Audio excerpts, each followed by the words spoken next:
Imagine, you wake up one morning, the air heavy with an unshakable unease, as if the world you thought you knew has shifted in the night. You glance at the mirror, but the reflection staring by isn't the person you've always believed yourself to be. There's a stranger in your eyes, someone who knows the things you've buried deep, someone who whispers a question you've spent your life avoiding. What if everything you've been taught about good and evil is a lie? The thought hits you like a cold wave, it's seeping into your bones. You've built your entire existence on the foundation of morality, right and wrong, virtue and vice, the hero and the villain. But what if that foundation is nothing more than quicksand, pulling you deeper into a delusion you can't even name? This isn't a hypothetical game. This is the razor's edge of Friedrich Nietzsche's philosophy, a blade that cuts through the comforting illusions of morality with merciless precision. Nietzsche, the man who declared God dead, didn't stop there. He went further, daring to ask what lies beyond good and evil, not above, not below, but beyond. The very phrase feels like a paradox, doesn't it? How can there be a beyond when good and evil are the pillars of everything we know? Our laws, our relationships, our sense of self. Yet Nietzsche insists that these pillars are not eternal truths, but fragile constructs built by human hands to tame the chaos of existence. And here you are, standing in the wreckage of that realization, wondering, if good and evil are illusions, then what are you? What drives you? What's real? Feel the weight of that question. It's not just intellectual, it's visceral. It claws at the core of your identity, threatening to unravel the stories you've told yourself about who you are. You've always believed you're a good person, haven't you? You donate to charity, you hold the door for strangers, you strive to be kind. But what if those acts aren't born from some pure, noble essence? What if they're just masks you wear to avoid facing the raw, untamed forces within you? Nietzsche would say you're not good or evil. You're human, all too human, driven by instincts and desires you've been taught to suppress. And that suppression, he warns, comes at a cost. It festers in your psyche, distorting your thoughts, your choices, your life. Now, let's push deeper. What if the very idea of morality isn't a path to freedom but a cage? You've been told since childhood that being good will save you from guilt, from judgment, from the void. But what if that promise is a trap, one that keeps you tethered to a system that doesn't even serve you? Nietzsche saw morality as a tool of power, wielded by the weak to control the strong, by the herd to tame the individual. He called it slave morality, a system that glorifies meekness and obedience while condemning the bold, the creative, the free. And you've been living inside that system your whole life, haven't you? Every time you've bitten your tongue to avoid conflict, every time you've followed the rules even when they felt wrong, every time you've judged yourself by someone else's standards, haven't you felt the bars of that cage tightening around you? The tension is unbearable now, isn't it? You want to dismiss Nietzsche as a madman, a provocateur, but there's a part of you, a small rebellious part, that knows he's onto something. You've felt the cracks in the moral facade before. You've seen good people do terrible things under the guise of righteousness. You've felt the hypocrisy in your own heart when you've acted virtuously for selfish reasons. So, what if Nietzsche is right?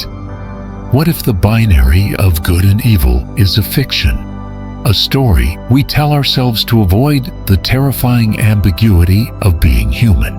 And if that's true, what does it mean for you, for your choices, your relationships, your very existence? You're standing on the edge of a precipice now, staring into a void that Nietzsche called the abyss. He warned that when you gaze into it, it gazes back. But what if that abyss isn't something to fear?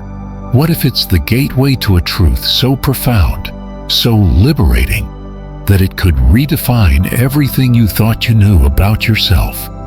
To find out, you'll need to take a step closer to uncover the hidden problem that's been shaping your life all along. A problem rooted in the deepest layers of your psyche and the forces that have shaped human history itself. You've felt the ground shift beneath you, haven't you? The idea that good and evil might be illusions has left you reeling, questioning the very fabric of your reality. But let's dig deeper. Why does this moral binary even exist?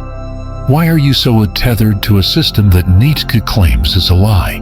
The answer lies not in some cosmic truth, but in the murky depths of your psyche, in the historical forces that shaped human consciousness, and in the philosophical underpinnings that have kept you bound for centuries.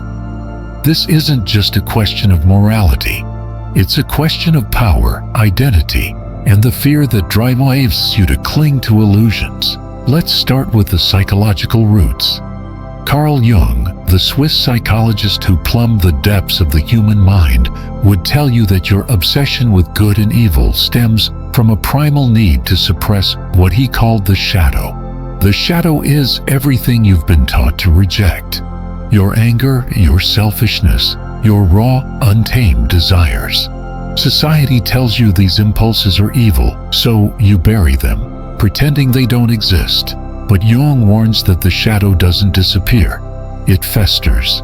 It seeps into your thoughts, your dreams, your actions, manifesting as guilt, shame, or even self-sabotage. You think you're being good by denying these parts of yourself. But what if that denial is what's truly holding you back? What if the moral framework you've adopted is just a mechanism to keep your shadow in chains, ensuring you never confront the full spectrum of who you are? Now, let's layer on Nietzsche's philosophy.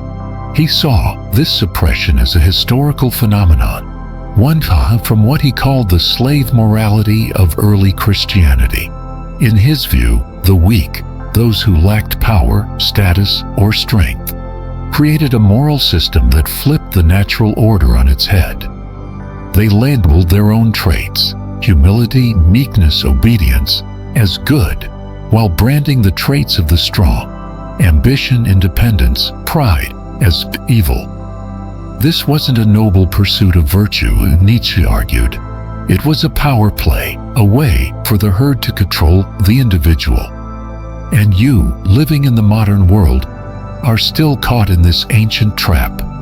Every time you feel guilty for wanting more, every time you shrink yourself to fit in, every time you judge your desires as wrong, you're living out the legacy of slave morality, a system designed to keep you small. But the problem runs even deeper, into the existential dread that philosophers like Jean-Paul Sartre and Arthur Schopenhauer grappled with.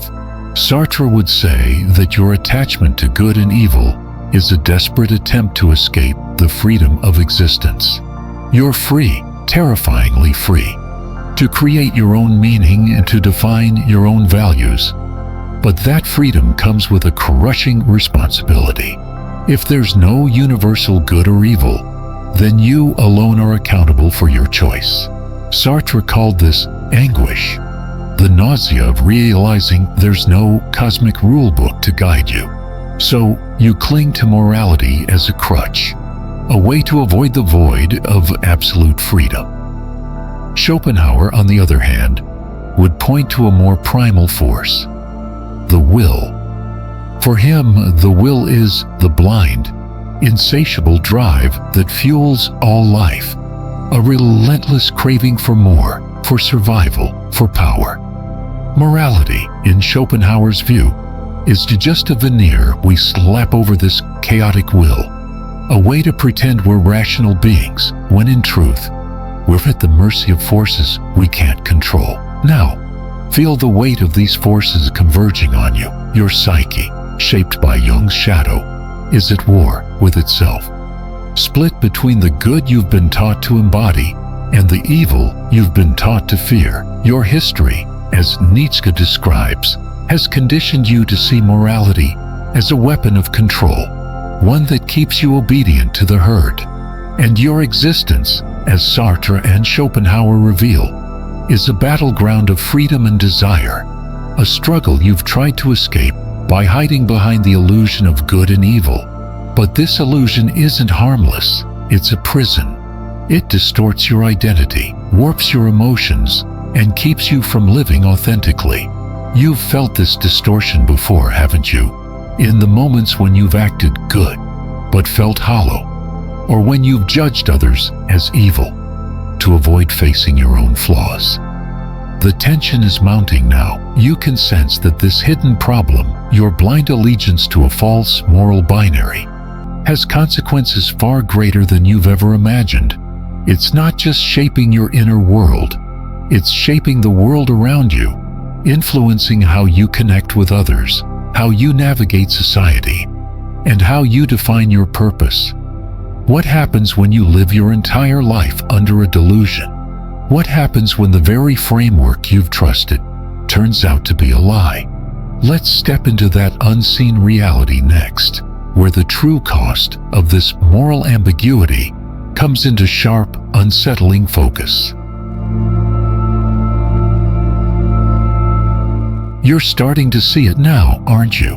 The illusion of good and evil isn't just a philosophical puzzle. It's a force that has silently shaped your entire existence. You've been living under its shadow, believing it's a shield, a moral compass to guide you through the chaos of life. But what if that compass has been leading you in circles, keeping you trapped in a cycle of guilt, fear, and self-deception? The consequences of this delusion, as Friedrich Nietzsche warned, are far-reaching, seeping into your mind, your relationships, and the very fabric of society. Let's peel back the layers and confront the unseen damage this moral binary has wrought. A damage so pervasive, you've likely never noticed it until now. First, let's look at your mind. The belief in good and evil has wired your brain in ways you can't easily undo. Cognitive biases, like the halo effect and the fundamental attribution error, thrive in this binary framework. When you meet someone new, you instinctively label them good or bad, friend or foe, based on superficial cues. If they smile and say the right things, you assume they're virtuous.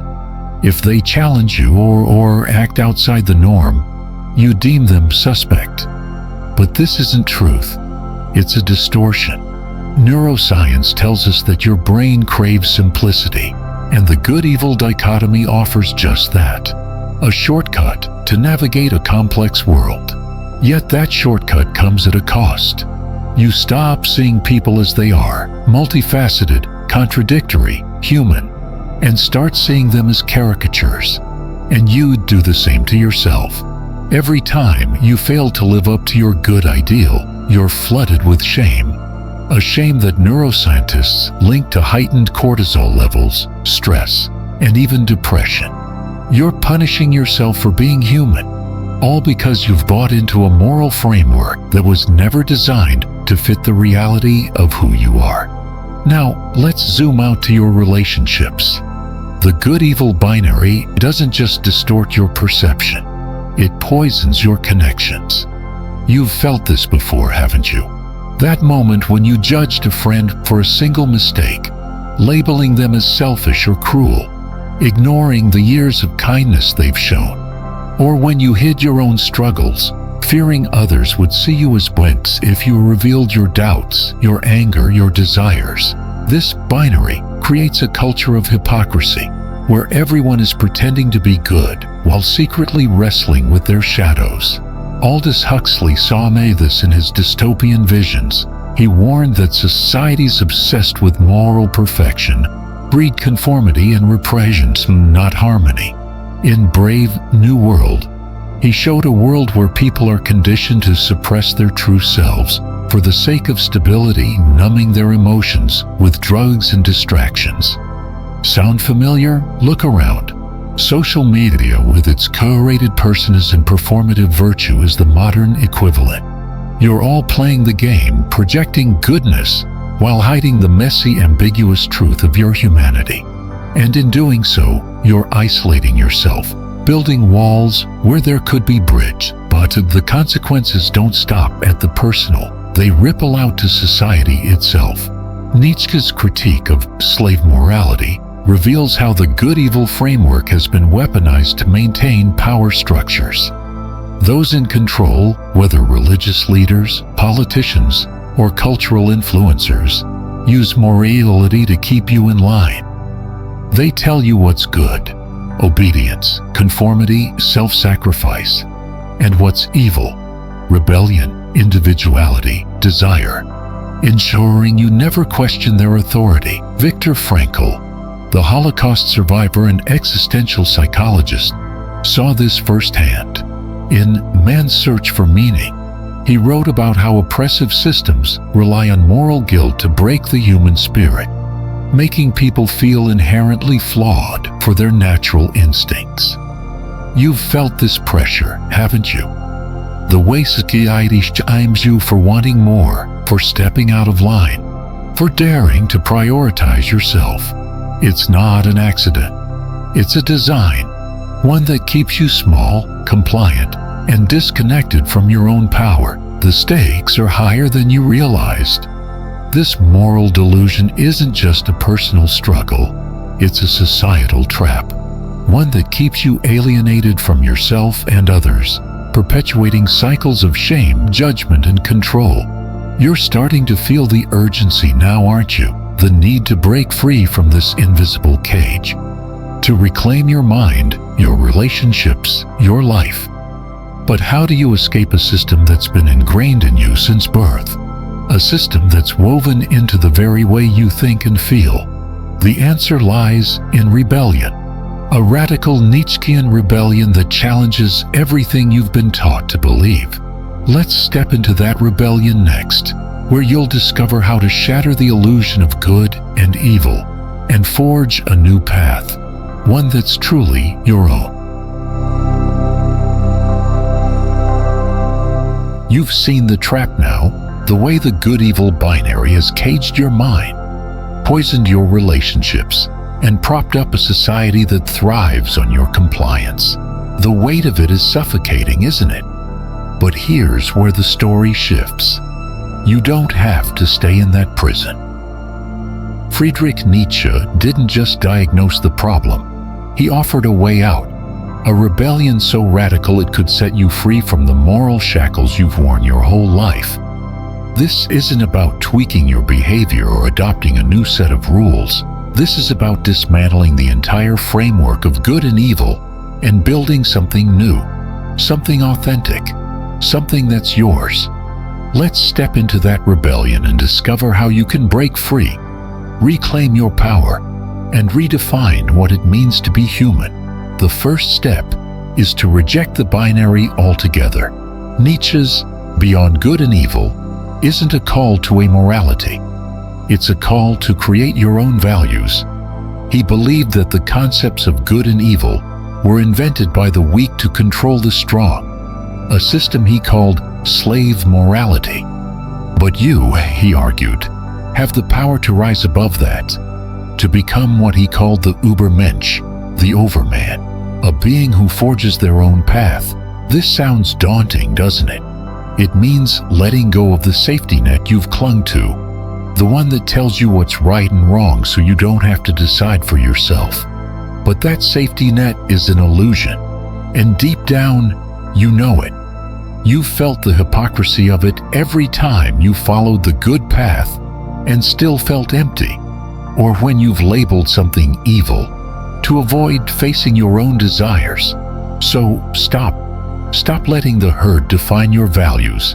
Ask yourself, what do you truly admire?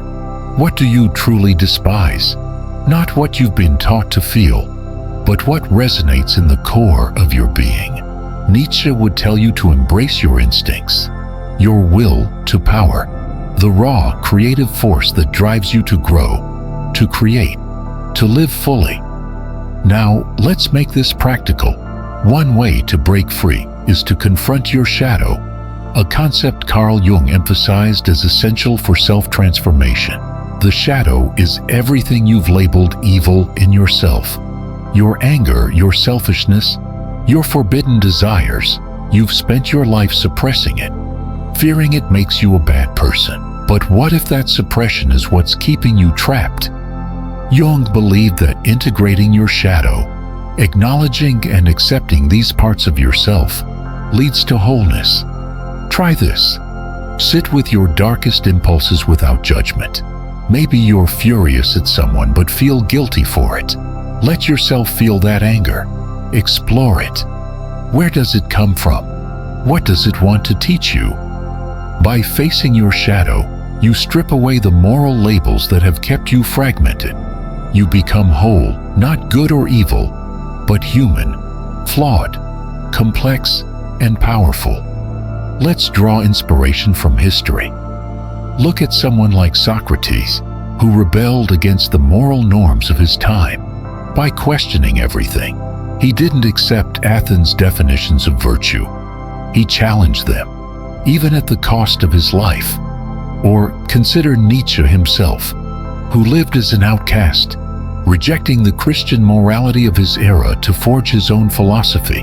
These figures didn't conform to the good-evil binary. They transcended it, creating their own meaning in a world that tried to dictate it for them. You can do the same. Start small. The next time you feel guilt for a bad thought, pause. Ask yourself, who says this is bad? Is it me, or is it the voice of society? Then choose for yourself. Act in alignment with your own values, not the ones you've inherited. This rebellion isn't easy. It's terrifying.